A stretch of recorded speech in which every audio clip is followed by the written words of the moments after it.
I have got the pleasure of Jaime Maggio joining me on the On to Something podcast. I'm Bryan Fenley, a national anchor at Fox Sports Radio. You know Jamie's name. You don't need me to introduce her. We all know who she is, but she is all over your television screen. CBS 2, she does tennis, basketball, baseball, it goes on and on. She has a long resume and she's a really awesome person. And this is an opportunity, Jaime, for me to spotlight you in a way to show everybody what makes you inspirational and some of the trials and tribulations that you've gone through, and certainly what you've overcome and what you've accomplished in your career. And of course, you can follow Jaime on Twitter at Jaime Maggio. I'm on Twitter at Bryan Fenley. Jaime, let me start here. Why is your younger brother, Rob, your hero? Oh man, that's a great question, like right out of the gate. And no one has ever asked me that. My brother actually growing up had some developmental learning disabilities, and people kind of counted him out. He struggled socially and he struggled academically. And I guess, you just kind of say, well, we just hope he can do the best he can do. And he's crushing it. Like he's my younger brother.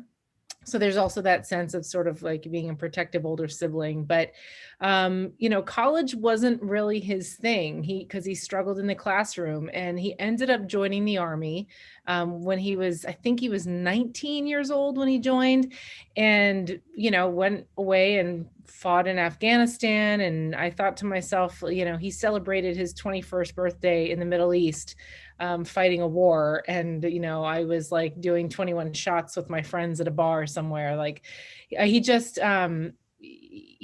for someone who we thought was always going to have a really hard time and never really get his footing, like he really did get his footing. And he came back after that, no doubt, a changed person. And he got married, and he bought a house about a year ago. So he's just doing a great job, and I'm just so happy for him and for the life that he's built, when there were so many people that doubted him and didn't think that he would meet any sort of expectation. But then maybe that's the trick for all of us, right, is to not have expectations and to just go with the flow and do the best you can. But my brother, for that reason, and he really, sometimes he surprises me. Like I said, he's my younger brother, but sometimes he says things and I'm like, wow, you're pretty mature, kid. So yeah, he's just a really good, solid human being, and I'm happy that he's made a beautiful life for himself. Jaime, in what ways do you derive strength from his story and have used it in your own story to better your life and to better your career? Yeah, I think the thing with him, he's happy in his life. He doesn't feel the pressure from like outside sources. He just does his thing, and he's happy with that. And there's nothing. We're different people, like I enjoy the city and I like to, do all those things, and he's a little bit more of a homebody. um so we differ in that regard, but the way that he's created his path is a totally perfect path for him, and he's really happy, and he's it's a fulfilling life for him. So I look at that and I say sometimes to myself, like, you just have to go in your own way and not think about outside influences, and just do what makes you happy at your core. And maybe that's the secret to success. When are you most happy with yourself? Because there's that constant grind that this opportunity, am I going to do this? How am I going to do that? And you're pulled in all these different directions. But for you, where do you find that peace? That's another good question. And I think about that a lot, actually, because I do feel, you work in this industry too, and there's a lot of pressure, and it's there's this, you want the high profile job and things like that. But I think at the end of the day, what makes me happy is going through that sort of mental checklist of, I get to work in a profession that I love and that I feel very grateful for. I have enough time to spend with people that are important to me, and also, the type of person I am, I also like to have alone time and downtime that's quiet and peaceful. I get to live in a city that I think is one of the best in the world, in Los Angeles. So that to me is, I think, what makes me happy is when I realize, I've done a lot. I've been fortunate to travel. I'm fortunate to be blessed with good people around me, in my inner circle, and that's happy for me. We're joined by Jaime Maggio. I'm Bryan Fenley. One of those people who has been in your inner circle was your grandma.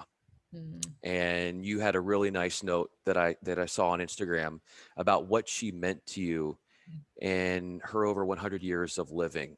Yeah. When you think back at those youngest memories you had of her and her interactions with you, what makes you smile?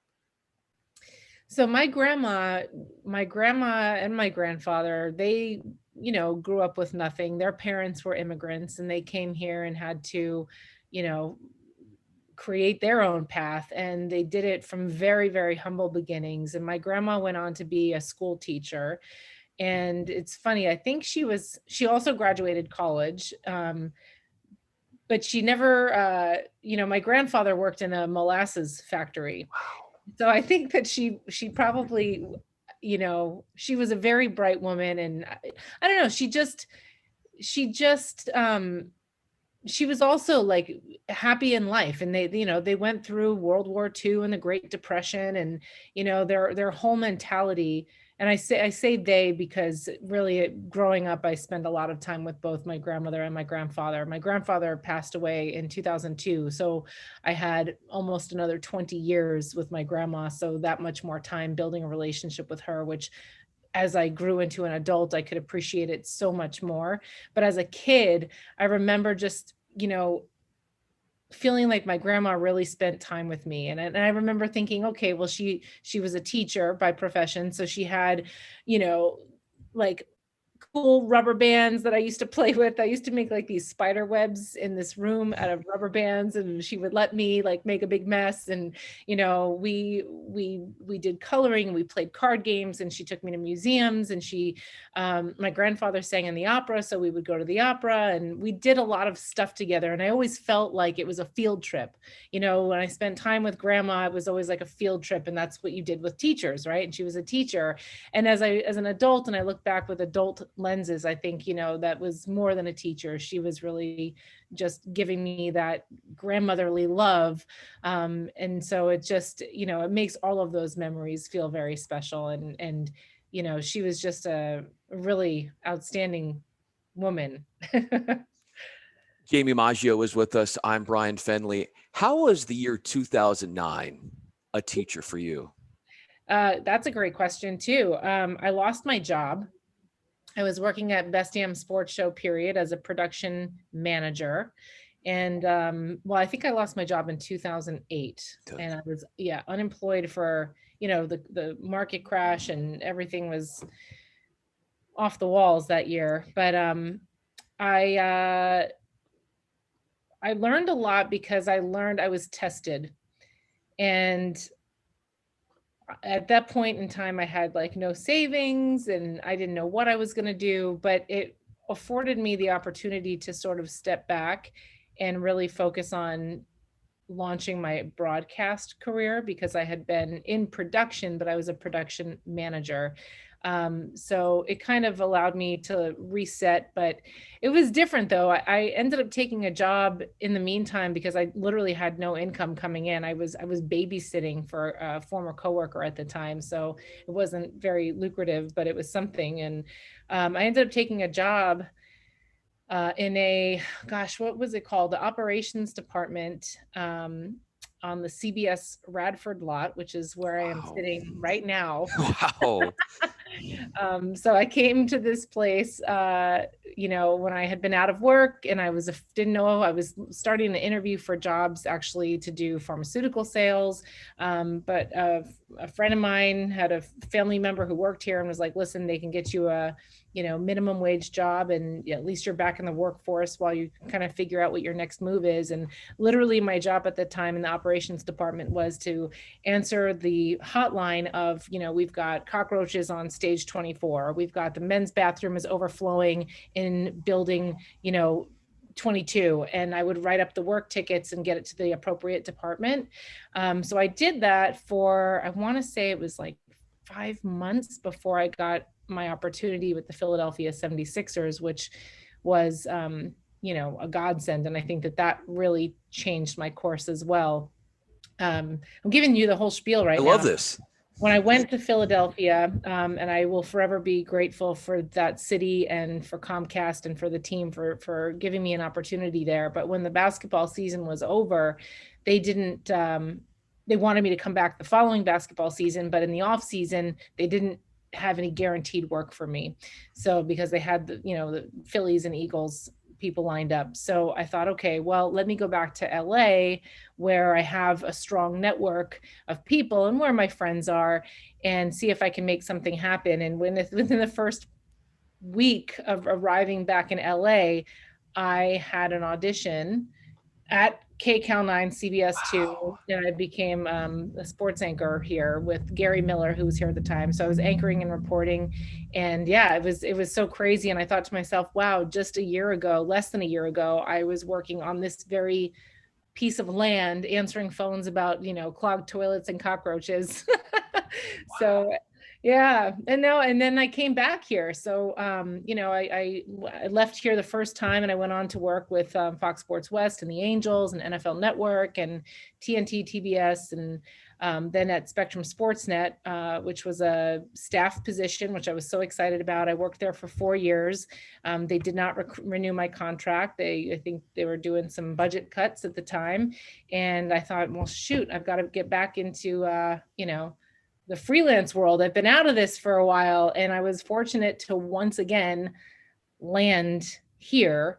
It's been a safety net for me a few times in my life, which is so funny, and very fortunate. So yeah, so that's where we are currently. Literally, currently we're at CBS and KCAL 9, sitting in my office. So knowing you're there now, Yeah. and knowing not long ago, from the first time you got there to, like you said, you were on the hotline asking Yeah. for people to help out with different things. What would the Jaime Maggio right now say to that struggling Jamie, who, as you had mentioned at one point, on the brink of wanting to give up, and sort of putting your arm around that younger Jamie and saying, hey, we're going to make it through this? Yeah. Yeah, I think what I learned through all of that was you just have to, take a deep breath and believe in yourself and put one foot in front of the other. Take a big step, take a small step, just move forward as best you can. And my life would not be a success or not a success based on my broadcast career. It is a dream. It is a dream come true for me. And I did work really hard to get to where I am. But I think at the end of the day, you just have to realize, sometimes things don't pan out, and that's totally okay. And that's not going to make or break your life. You just have to, I think if you can lay your head on the pillow every night and feel good about who you are as a human being, then you are winning at life.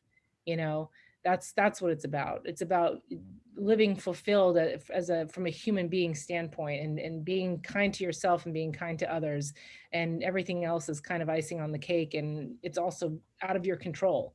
So you can't focus on making this happen. I always wanted to do this, and I've got to go do it. I believe in bucket lists, but sometimes it's beyond your control. So at that time, I really didn't know what was going to, I'm glad I persevered. I'm glad I kept going after it. I think people ask me about, oh, how'd you get into this business? And I honestly say it's a combination of luck and talent and hard work. It's all of those things. But, had I not been given an opportunity by the people in Philadelphia, had I not been given an opportunity when I returned back to LA with, very little experience, and, I just, you never know which path it would have sent you on. So I feel fortunate, but at the end of the day, it's not just about that.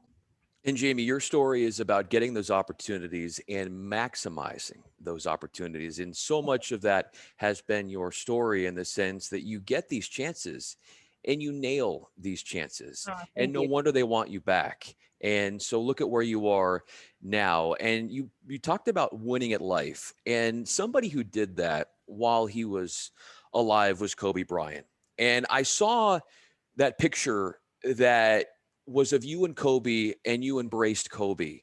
Mhm.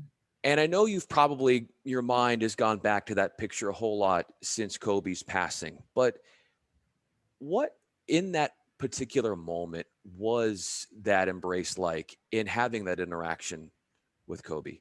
Yeah, I'm so glad my coworker friend was standing nearby and snapped that photo and showed it to me afterwards. I was like, "Oh my God, thank you so much." And now especially, I'm really glad to have it. But yeah, in that moment, it was so damn storybook, wasn't it, Brian? I Yeah, it mean, was. that game was unbelievable. And when I was working, at Spectrum at the time, and those Lakers teams were really bad, really, really tough. Yeah. And you're covering this team on a nightly basis, and you're trying to pull positives out of really crappy games and crappy statistics and bad storylines. I mean, you could always find something, and that's our job.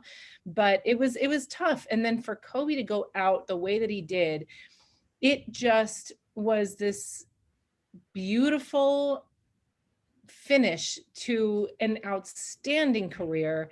And more so, Kobe's a special player, I think, for a number of reasons, but one of which I really do believe is that he played 20 years in the purple and gold. 20 years in one city. He didn't go chasing rings.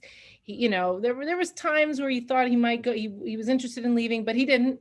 And he stayed here. And he is truly a son of Los Angeles. And so for that moment, after these dark years with the team, after this storied career by Kobe Bryant, for him to kind of go out that way, and then I was almost leaving the arena that night, and someone said it was like 1 a.m, and someone was like, "Oh no, Kobe's still in the building." And I had carpooled with Chris McGee, who was my Yeah. coworker, and he's like, "Let's go back." I'm like, "All right, let's go." We were exhausted, but we're like, "Kobe's still here."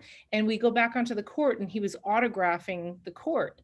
And there was such a small group of people there, and it was like all of it was just kind of like magical. And to be able to give Kobe a hug at that time, I just was like, it was unbelievable. Yeah. Like, it just only as he could do, right? To like to have that kind of game in front of the home crowd for his final night playing an NBA game. It was all just amazing. And I just looked at it, I was like, it was unbelievable. I was almost speechless, to be honest with you. I just said thank you. That was unreal. That was amazing. So How grateful you were to be there and to see that on a firsthand account. And he is greater than life. He was that sort of persona. You would know better than just about anyone. And we mentioned, as you were talking about the end of his career, the start of your career. If I were to go back to your high school days and you were in 10th grade and I were to meet Mrs. Addison and Mr. O'Keefe, what would they tell me about the Jamie Maggio? oh, they would say, first of all, that I probably didn't do my homework nearly as well as you. You're pulling up some gems here. Though I will say though, those two teachers, and you got to really give your credit to high school teachers or teachers at any level, because they really do influence and mold you at that time in your life. But I think that they would say I was spirited and energetic, and I was very much involved in everything at school. And um, Mrs. Addison actually had kept in touch with me up until about 2 years ago, and I'm wondering if maybe she's not with us anymore, because I haven't heard from her, and she didn't respond to my last couple emails. Yeah, I know. But she was awesome. And yeah, they were definitely ones that pushed me to get involved and kind of tap into public speaking, which I didn't know was a thing for me. But it was Mr. O'Keefe who made me do these Lions Club speech competitions and Elks Lodge or whatever it is. And then Mrs. Addison was the one who was the coach for academic decathlon. So I joined that as well. And then I was, winning in the speech portion. So yeah, it was, those two were very influential, and they definitely, they clearly saw something in me that I wasn't aware of at that time, that they thought, you know what, let's harness this in and develop this. So I'll be forever grateful for that. When did you first see something in you? Maybe it was after what they saw in you and you believed what they said about you and what you were capable of. I think just when I started winning and getting recognition for those speech port competitions, I thought, oh, okay, like that's cool. I didn't know I was good. And then, yeah, one of them I got like a $200 scholarship for college, and little things like that. And I thought, okay. And my dad's like, go for it, keep doing it.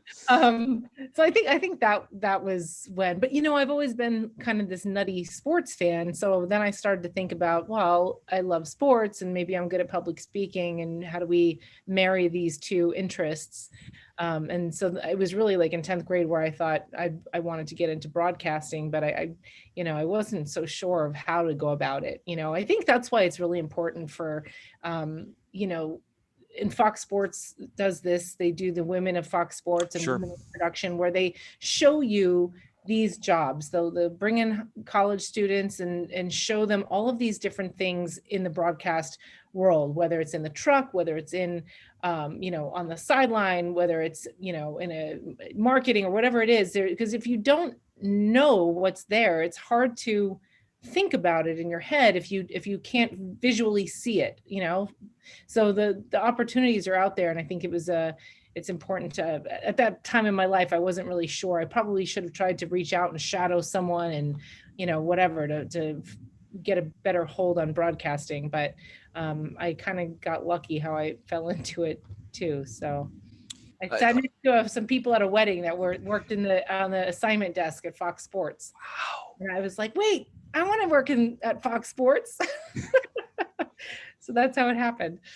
You're very humble, but as you said, it's more than just luck. Obviously, you have to have the talent, which you have, and the persistence as well. And I want to leave you with this last question. Jaime Maggio is with us. I'm Bryan Fenley, an anchor at Fox Sports Radio. Who was one person in your life who helped you, who had no personal incentive to do such a thing? Like there was no benefit to that person, but what they did for you has helped you in your career path, and you will always be forever grateful for this person? I mean, there's a lot of people, Bryan. There's a lot of people that had, were patient with me or took the time to record something for a demo reel, or, people that I worked with that stayed a little bit into their lunch break to fire up the camera in front of the green screen and roll on it for me, and then an editor to help me put it together. But so there that is a long list. But someone who I am very grateful for, who was a producer at the time at Best Damn Sports Show, is a gentleman by the name of Graham Hughes. And that is when I first started to get comfortable doing interviews and doing stuff in front of the camera. It was with Best Damn Sports Show, and they let me do these little segments for free while the guests were waiting in the green room to go on the show. And I would interview them before they'd walk out on set. As a production manager, I was also arranging for their car service. I was having them sign the release forms. I was ushering them through hair and makeup, bringing them out to set, but then I'd get to interview them real quick. And Graham would sit with me in his office at the end of the day, and we would almost like study film. And we would we watch the interviews back, and he'd be like, well, what'd you think of that? You looked really comfortable there. What did you think of that question? Maybe you were a little, hesitant in your delivery. Why do you think that is? So we would kind of break it down, and it was really helpful. And it was, I think too, just knowing that someone cares and is willing to lend you a hand makes you feel that much more confident in yourself. Totally. that someone else is willing to spend a little bit of their time. And so anyway, that was something that was helpful in getting his sort of feedback, but also building a little bit of a resume tape, from those interviews. Jaime Maggio, so much fun to have you on. I could go on and on, but somebody has got some broadcasting to do like yourself. I appreciate you so much. Jaime, you can follow her on Twitter, follow her on Instagram, and I'm on Twitter at Bryan Fenley. Jaime, thank you so much for the opportunity to showcase you. I really appreciate you. I appreciate you too, Bryan. This was a lot of fun. Thank you so much. I'm glad we were able to get it in.